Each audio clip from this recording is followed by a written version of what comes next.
اور جس دن ظالم اپنے ہاتھ کاٹ کاٹ کھائے گا اور کہے گا کہ اے کاش میں نے پیغمبر کے ساتھ رستہ اختیار کیا ہوتا، ہائے شامت کاش میں نے فلاں شخص کو دوست نہ بنایا ہوتا، اس نے مجھ کو کتاب نصیحت کے میرے پاس آنے کے بعد بہکا دیا۔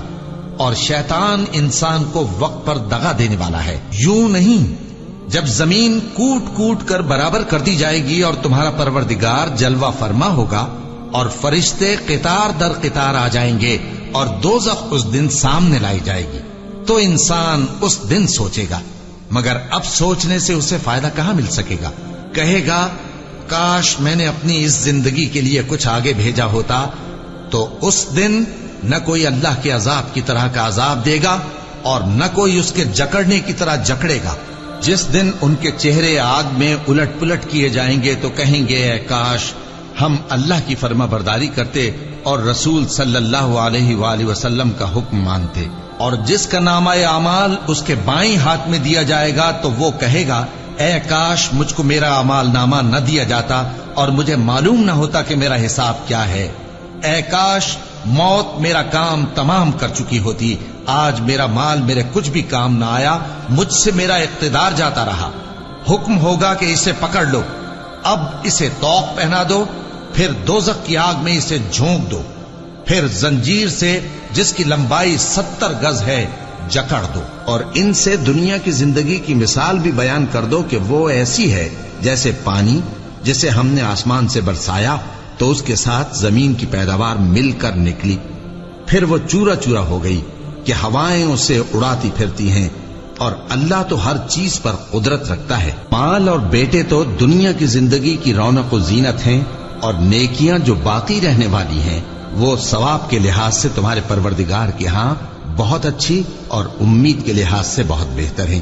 اور جس دن ہم پہاڑوں کو چلائیں گے اور تم زمین کو صاف میدان دیکھو گے اور ان لوگوں کو ہم جمع کر لیں گے تو ان میں سے کسی کو بھی نہیں چھوڑیں گے، اور سب تمہارے پروردگار کے سامنے صف باندھ کر لائے جائیں گے۔ تو ہم ان سے کہیں گے کہ جس طرح ہم نے تم کو پہلی بار پیدا کیا تھا اسی طرح آج تم ہمارے سامنے آئے، لیکن تم نے تو یہ خیال کر رکھا تھا کہ ہم نے تمہارے لیے قیامت کا کوئی وقت مقرر ہی نہیں کیا، اور اعمال کی کتاب کھول کر رکھی جائے گی تو تم گناہگاروں کو دیکھو گے کہ جو کچھ اس میں لکھا ہوگا اس سے ڈر رہے ہوں گے، اور کہیں گے ہائے شامت یہ کیسی کتاب ہے کہ نہ چھوٹی بات کو چھوڑتی ہے نہ بڑی کو، کوئی بات بھی نہیں مگر اسے لکھ رکھا ہے، اور جو جو عمل کیے ہوں گے سب کو حاضر پائیں گے، اور تمہارا پروردگار کسی پر ظلم نہیں کرے گا۔ کاش تم ان کو اس وقت دیکھو جب یہ دوزخ کے کنارے کھڑے کیے جائیں گے اور کہیں گے کہ اے کاش ہم پھر دنیا میں لوٹا دیے جائیں تاکہ اپنے پروردگار کی آیتوں کی تکذیب نہ کریں اور مومن ہو جائیں۔ ہاں یہ جو کچھ پہلے چھپایا کرتے تھے آج ان پر ظاہر ہو گیا ہے، اور اگر یہ دنیا میں لوٹائے بھی جائیں تو جن کاموں سے ان کو منع کیا گیا تھا وہی پھر کرنے لگے۔ کچھ شک نہیں کہ یہ جھوٹے ہیں، اور کہتے ہیں کہ ہماری جو دنیا کی زندگی ہے بس یہی زندگی ہے اور ہم مرنے کے بعد پھر زندہ نہیں کیے جائیں گے۔ اور کاش تم ان کو اس وقت دیکھو جب یہ اپنے پروردگار کے سامنے کھڑے کیے جائیں گے، وہ فرمائے گا کیا یہ دوبارہ زندہ ہونا برحق نہیں؟ تو کہیں گے کیوں نہیں، ہمارے پروردگار کی قسم بالکل برحق ہے۔ اللہ فرمائے گا اب کفر کے بدلے جو دنیا میں کرتے تھے عذاب کے مزے چکھو۔ جن لوگوں نے اللہ کے روبرو حاضر ہونے کو جھوٹ سمجھا وہ گھاٹے میں آ گئے، یہاں تک کہ جب ان پر قیامت ناگہاں آ موجود ہوگی تو بول اٹھیں گے کہ ہائے اس کوتاہی پر افسوس ہے جو ہم نے قیامت کے بارے میں کی، اور وہ اپنے اعمال کے بوجھ اپنی پیٹھوں پر اٹھائے ہوئے ہوں گے۔ دیکھو جو بوجھ یہ اٹھا رہے ہیں بہت برا ہے، اور دنیا کی زندگی تو ایک کھیل اور مشغلہ ہے، اور بہت اچھا گھر تو آخرت کا گھر ہے، یعنی ان کے لیے جو اللہ سے ڈرتے ہیں۔ کیا تم سمجھتے نہیں؟ یہ لوگ اسی طرح غفلت میں رہیں گے یہاں تک کہ جب ان میں سے کسی کے پاس موت آ جائے گی تو کہے گا کہ اے پروردگار مجھے پھر دنیا میں واپس بھیج دے تاکہ میں اس میں جسے چھوڑ آیا ہوں نیک کام کیا کروں۔ ہرگز نہیں، یہ ایک ایسی بات ہے کہ وہ اسے زبان سے کہہ رہا ہوگا اور اس کے ساتھ عمل نہیں ہوگا، اور ان کے پیچھے برزخ ہے جہاں وہ اس دن تک کہ دوبارہ اٹھائے جائیں گے رہیں گے۔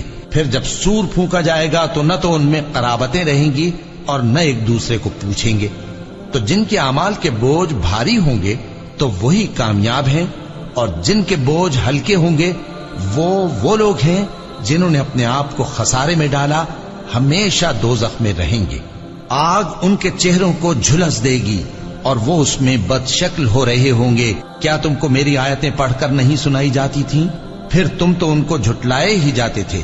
وہ کہیں گے اے ہمارے پروردگار، ہم پر ہماری کمبختی غالب آ گئی اور ہم رستے سے بھٹک گئے۔ اے پروردگار، ہم کو اس میں سے نکال دے، اگر ہم پھر ایسے کام کریں تو ظالم ہوں گے۔ فرمائے گا کہ اسی میں ذلت کے ساتھ پڑے رہو اور مجھ سے بات نہ کرو۔ میرے بندوں میں ایک گروہ تھا جو دعا کیا کرتا تھا کہ اے ہمارے پروردگار، ہم ایمان لائے تو تو ہم کو بخش دے اور ہم پر رحم فرما، اور تو سب سے بہتر رحم کرنے والا ہے۔ تو تم ان سے تمسخر کرتے رہے یہاں تک کہ ان کے پیچھے میری یاد بھی بھول گئے، اور تم ہمیشہ ان سے ہنسی کیا کرتے تھے۔ آج میں نے ان کو ان کے صبر کا بدلہ دیا کہ وہی کامیاب ہو گئے۔ اللہ پوچھے گا کہ تم زمین میں کتنے برس رہے؟ وہ کہیں گے کہ ہم 1 روز یا 1 روز سے بھی کم رہے تھے۔ شمار کرنے والوں سے پوچھ لیجئے۔ اللہ فرمائے گا کہ وہاں تم بہت ہی کم رہے، کاش تم جانتے ہوتے۔ کیا تم یہ خیال کرتے ہو کہ ہم نے تم کو بے مقصد پیدا کیا ہے، اور یہ کہ تم ہماری طرف لوٹ کر نہیں آؤ گے؟ تو اللہ جو سچا بادشاہ ہے، اس کی شان اس سے اونچی ہے، اس کے سوا کوئی معبود نہیں، وہی عرش کریم کا مالک ہے۔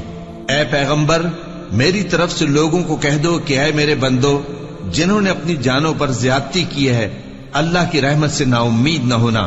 اللہ تو سب گناہوں کو بخش دیتا ہے، بے شک وہی تو ہے بڑا بخشنے والا، بڑا مہربان۔ اور اس سے پہلے کہ تم پر عذاب آ واقع ہو، اپنے پروردگار کی طرف رجوع کرو اور اس کے فرما بردار ہو جاؤ، ورنہ بعد میں تم کو مدد نہیں ملے گی۔ اور اس سے پہلے کہ تم پر ناگہاں عذاب آ جائے اور تم کو خبر بھی نہ ہو، اس نہایت اچھی کتاب کی جو تمہارے پروردگار کی طرف سے تمہاری جانب نازل ہوئی ہے پیروی کرو۔ ایسا نہ ہو کہ اس وقت کوئی شخص کہنے لگے کہ ہائے اس کوتاہی پر افسوس ہے جو میں نے اللہ کا حق ماننے میں کی، اور میں تو ہنسی ہی کرتا رہا۔ یا یہ کہنے لگے کہ اگر اللہ مجھ کو ہدایت دیتا تو میں بھی پرہیزگاروں میں ہوتا۔ یا جب عذاب دیکھ لے تو کہنے لگے کہ اگر مجھے پھر ایک دفعہ دنیا میں جانا ہو تو میں نیکوکاروں میں ہو جاؤں۔ ارشاد ہوگا کیوں نہیں، میری آیتیں تیرے پاس پہنچ گئی تھی مگر تو نے ان کو جھٹلایا اور شیخی میں آ گیا اور تو کافر بن گیا۔ اور اے مخاطب، جن لوگوں نے اللہ پر جھوٹ بولا، تم قیامت کے دن دیکھو گے کہ ان کے چہرے سیاہ ہو رہے ہوں گے۔ کیا تکبر کرنے والوں کا ٹھکانہ دوزخ میں نہیں ہے؟ اور جو پرہیزگار ہیں ان کی کامیابی کے سبب اللہ ان کو نجات دے گا، نہ تو ان کو کوئی تکلیف پہنچے گی اور نہ وہ غمناک ہوں گے۔ اللہ ہی ہر چیز کا پیدا کرنے والا ہے اور وہی ہر چیز کا نگراں ہے۔ اسی کے پاس آسمانوں اور زمین کی کنجیاں ہیں، اور جنہوں نے اللہ کی آیتوں سے کفر کیا وہی نقصان اٹھانے والے ہیں۔